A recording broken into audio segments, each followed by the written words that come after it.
দিদি খিদে পাচ্ছে তো, কিছু বানাসনি? না রে, আমি আজকে কিছু বানাইনি।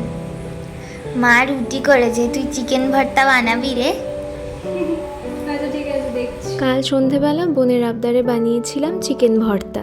প্রথমেই কয়েক পিস চিকেনকে ভালো করে সেদ্ধ করে নিয়ে ঝুরি ঝুরি করে কেটে নিয়েছি, আর চিকেন সেদ্ধ করা জলটাও সাইডে রেখে দিয়েছি। এবার একটা কড়াইতে একটু সর্ষের তেলের উপর পাঁচ ফোড়ন, গোটা গরম মশলা ফোড়ন দিয়ে পেঁয়াজগুলো দিয়ে দিয়েছি। পেঁয়াজটা একটু ভাজা হলে দিয়েছি রসুন বাটা, তার কিছুক্ষণ পর দিয়েছি আদা বাটা আর টমেটো কুচি। এবার এর মধ্যে একে একে ধনে গুঁড়ো, জিরে গুঁড়ো, একটু গরম মশলা, একটু লঙ্কা গুঁড়ো আর একটু হলুদ দিয়ে ভালো মতো করে কষিয়ে নেব। এই মশলাটা থেকে যখন তেল ছেড়ে আসবে তখন সেদ্ধ করে রাখা চিকেনের কুচিগুলো দিয়ে দেব। তারপর আরো কিছুক্ষণ এটাকে রান্না করে দিয়ে দেব চিকেন সেদ্ধ করা জলটা। তারপর ভালো মতো ফুটে গা মাখা হয়ে গেলে নামিয়ে নেব। পেঁয়াজটা ভাজার সময়ই আমি পরিমাণ মতো লবণ দিয়ে দিয়েছিলাম, তাই আর মাঝে লবণ অ্যাড করতে হয়নি। কালকে রান্নাতে আমি একটু বেশিই ঝাল দিয়ে ফেলেছিলাম, বোনের খুব ঝাল লেগেছিল।